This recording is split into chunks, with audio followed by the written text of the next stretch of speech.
Tension কেন বাড়ছে Mamata Bandyopadhyay, tension কেন বাড়ছে তেজস্বী যাদবের? তার কারণ বিহার, মানে কিছু মনে করবেন না, বিহারকে নিয়ে অনেকের অনেক কথা আছে। আমি এটাকে ঘেন্না করি, এই ধরনের মানসিকতাকে ঘেন্না করি। বিহারিরা এই মুহূর্তে এই করেছে, বিহারে অনেক পপুলেশন আছে যারা পড়াশোনা জানে না, বিহার থেকে তো অনেক মানুষ পরিযায়ী শ্রমিক হিসাবে চলে যায়। না দাদা, আপনার পাশের রাজ্য বিহারে এত কিছু প্রতিকূলতার পরেও 99% মানুষ এর আওতায় চলে এসেছেন।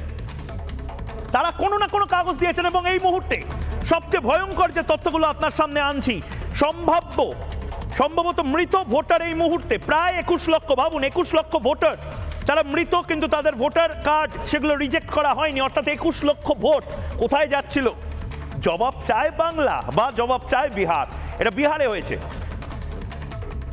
বিহারে স্থানান্তরকরণ মানে ট্রান্সফার হয়েছে প্রায় 21 লক্ষ ভোটার, এখন অব্দি আপডেট।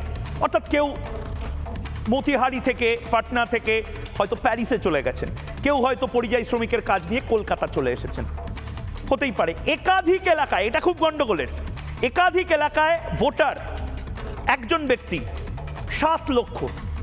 অর্থাৎ খুব সিম্পলি যদি আমি বলি, আমি কোচবিহারেও ভোটার, আবার আমি ক্যানিংয়েও ভোটার, আমি কুলপিতেও ভোটার, আমি কুলতলিতেও ভোটার, আমি হাবড়াতেও ভোটার, আমি হুগলিতেও ভোটার, আমি হাওড়াতেও ভোটার, আমি রায়গঞ্জেও ভোটার, আমি রায়চকেও ভোটার।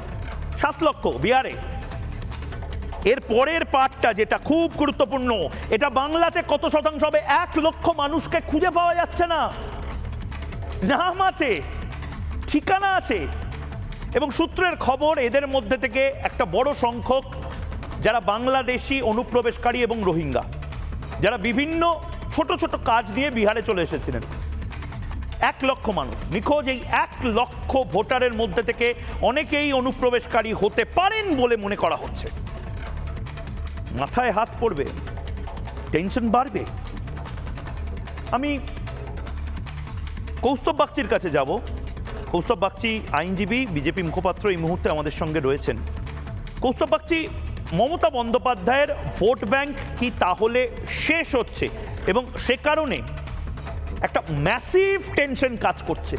বিহারে 20-25 লক্ষ 40 লক্ষ ভোটার কার্ড যদি বাদ যায়, বাংলাতে যদি এই পরিমাণই 50 লক্ষ কার্ড যদি ভোটার বা এই অনুপ্রবেশকারী মিলিয়ে, ভুয়ো ভোটার মিলিয়ে বাদ চলে যায়, মমতা বন্দ্যোপাধ্যায়ের টেনশনের তো ভয়ঙ্কর কারণ হবে। তোমাকে আমার একটা ব্যক্তিগত অভিজ্ঞতার জায়গা থেকে কথা বলি।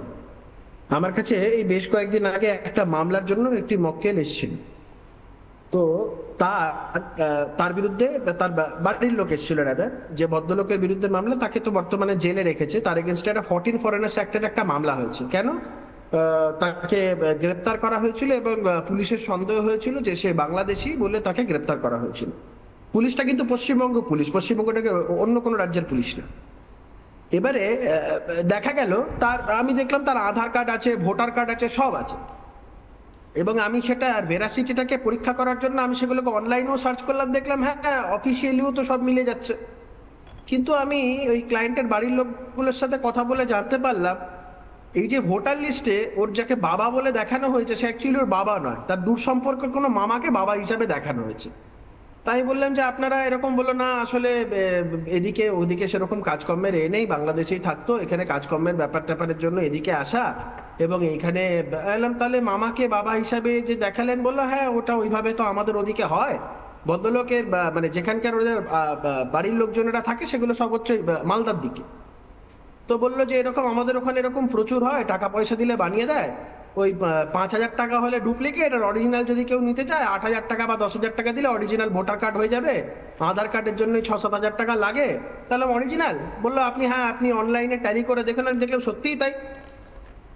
আবারও বলছি, পুলিশটা কিন্তু বাইরের কোনো রাজ্যের পুলিশ না, পশ্চিমবঙ্গ পুলিশ। এরকম আমি তোমাকে বলছি ভুরি ভুরি পশ্চিমবঙ্গের, অন্তত পশ্চিমবঙ্গ পুলিশেরই আওতায় এই ধরনের ভুরি ভুরি 14 ফরেনার্স অ্যাক্টের কেস আছে। এটা শুধু মালদা মুর্শিদাবাদ নয়, বর্ডার অ্যাডজয়নিং বহু জেলাতে এই ধরনের ঘটনাগুলো আছে। মমতা বন্দ্যোপাধ্যায় তো এই ঘটনাগুলো সবটাই জানেন, কারণ তিনি রাজ্যের স্বরাষ্ট্র দপ্তরের তিনি মন্ত্রী, পুলিশ তার আওতায় পড়ে।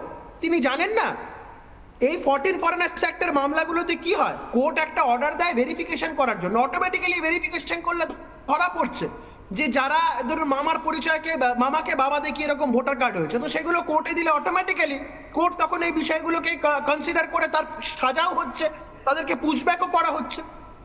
আমার অবাক লাগছে রাজ্যের মুখ্যমন্ত্রী হয়ে, স্বরাষ্ট্র দপ্তরের তিনি মাথা হয়ে তিনি পুলিশের এই কার্যকলাপগুলো সম্পর্কে ওয়াকিবহাল নয়। এই বিষয়গুলো নিয়ে যদি মমতা বন্দ্যোপাধ্যায় সত্যতাগুলোকে সামনে আনতেন তাহলে তো এই চিৎকার চেঁচামেচিগুলো করার কোনো দরকার নেই। আমি তোমাকে বলছি 5,000, 7,000, 8,000, 10,000 খরচা করলেই অরিজিনাল ভোটার কার্ড তৈরি হয়ে যাচ্ছে, ভোটার লিস্টে নাম উঠে যাচ্ছে। দ্বিতীয়ত, এই যে এসআইআর এর কথা বারবার করে বলা হচ্ছে, এটা তো বিরোধীরা এত চিৎকার করে তো লাভ নেই।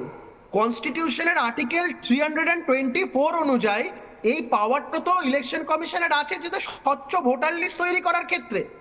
দেখো আমি তোমাকে বলছি, নগরায়ন যত হয়েছে, যত আরবানাইজেশন হয়েছে, গ্রামের দিক থেকে লোকেরা শহরে মাইগ্রেট করেছে, এটা আমরা সবাই জানি। এতে করে দেখা গেছে বহু মানুষজন যারা মাইগ্রেট করে গেছে তারা অরিজিনালি যেখানকার বাসিন্দা সেখানেও ভোটার লিস্টে নাম আছে, যেখানকার বাসিন্দা সেখানেও তাদের ভোটার লিস্টে নাম আছে। এই বিষয়গুলো নিয়ে দীর্ঘদিন ধরে ইলেকশন কমিশনের কাছে কমপ্লেন্স জমা পড়েছে, বিভিন্ন রাজনৈতিক দল, বিভিন্ন সংগঠন এই বিষয়গুলোকে তুলে ধরেছে। তার জন্য ইলেকশন কমিশনের মনে হয়েছে এগুলো করা দরকার। এবং একটা সময় মমতা বন্দ্যোপাধ্যায় স্বয়ং অনুপ্রবেশকারী নিয়ে এতটাই সরব ছিলেন, তখনও তিনি রাজ্যের ক্ষমতায় আছেন, ঠিক হয়তো মমতা বন্দ্যোপাধ্যায়ের সেই উদ্বেগটাকেও ইলেকশন কমিশন মনে করেছে যে হ্যাঁ একটু কাজে লাগানো দরকার, এই বিষয়গুলোকে, তাদের উদ্বেগগুলোকে অ্যাড্রেস করা দরকার।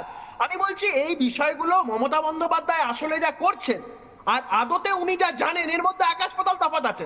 মমতা বন্দ্যোপাধ্যায় যা করছেন শুধু রাজনৈতিক কারণের জন্য করছেন, শুধু মমতা বন্দ্যোপাধ্যায় এই রাজ্যে না, বিহারে বিভিন্ন রাজনৈতিক দল তারা নিজেদের স্বার্থ সিদ্ধির জন্য করছেন। দেখুন এখানে রাজনীতির কোনো ব্যাপার নয়, দেশের থেকে বড় কোনো রাজনীতি হতে পারে না। আমার দেশের যদি ভোটার লিস্টটা ত্রুটিমুক্ত হয়, সেই ত্রুটিমুক্ত ভোটার তালিকার উপরে ভিত্তি করে ভোটে লড়ে যে কোনো রাজনৈতিক দল জিততে পারে, এখানে কারোর কোনো আপত্তি থাকার কথা না। কিন্তু আমার ভোটার তালিকায় বাংলাদেশি অনুপ্রবেশকারী ঢুকে থাকবে, আমার দেশের ভোটার তালিকায় পাকিস্তানের অনুপ্রবেশকারী ঢুকে থাকবে, এটা ভারতীয় হিসেবে যারা মেনে নেন তারা আর যাই বল না কেন তারা ভারতীয় হতে পারে। একদম নানা ধরনের কন্টেন্ট দেখার জন্য লাইক করুন, শেয়ার করুন আমাদের ফেসবুক পেজ, সাবস্ক্রাইব করুন আমাদের ইউটিউব চ্যানেল। পাশাপাশি অন্যান্য ব্রেকিং নিউজের জন্য অবশ্যই চোখ রাখুন রিপাবলিক বাংলায়।